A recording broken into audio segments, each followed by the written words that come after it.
निर्दोष लोगों की ज़िंदगी खतरे में थी। रिया और उसकी पूरी टीम ने लोगों की जान बचानी शुरू कर दी। सबको बचाते बचाते उन्होंने इमारत की बड़ी दीवारें तोड़ी और सबके दिलों में अपनी जगह बना ली। हर कोई उनकी इज्जत में ताली बजाने लगा। सभी को यह एहसास बहुत अच्छा लगा, लेकिन जब तक वो इस एहसास से निकले नहीं, तब तक एक और मुसीबत आ गई। अब एक अंधेरा प्राणी लोगों को अपनी छाया में बदलने लगा। यहाँ चारों तरफ नेगेटिविटी और अंधेरा फैल गया। रिया के लिए यह मानना आसान नहीं था, इसलिए उसने खुद को उस खाली अंधकार के हवाले कर दिया और खुद भी एक साया बन गई। ये देखकर अर्जुन दुख से पागल हो गया।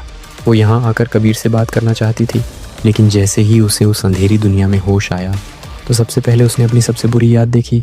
जब वो पहली बार एक छोटी बच्ची की मौत का कारण बनी थी, वो उस याद से काफ़ी देर तक बाहर नहीं निकल पाई और जैसे ही निकली दूसरी दर्दनाक याद में पहुंच गई। वो कबीर को ढूंढ रही थी और आखिरकार एक याद में उसे कबीर दिख गया। यहाँ रिया कबीर से बात करती है और कहती है, तुम ये सब ख़त्म क्यों नहीं कर देते? कबीर जवाब देता है, ये मैं नहीं हूँ, ये मेरे अंदर की अंधकार है जो मेरी तन्हाई से पैदा हुई है। ये सुनकर रिया को बहुत बुरा लगा। वो उसके पास बैठती है और उसका हाथ पकड़ लेती है। दोनों मिलने ही वाले थे कि तभी अंधकार ने दोनों को मार दिया। बाकी सारे साथी भी अपने अतीत से लड़ते हुए यहाँ पहुँचते हैं। वो दोनों को बचाते हैं और फैसला करते हैं कि उन्हें कबीर को इस अंधेरे से बाहर निकालना होगा। इसके लिए उन्हें कबीर की सारी बुरी यादों से लड़ना होगा। रिया और कबीर दोनों मिलकर उन यादों से लड़ते हैं। आखिरकार वो उस याद तक पहुँचते हैं जहाँ कबीर पर लैब में प्रयोग किया जा रहा था। उस स्मृति में कबीर टेबल पर बैठा है। रिया को उसके अंदर सिर्फ एक खालीपन दिखाई देता है।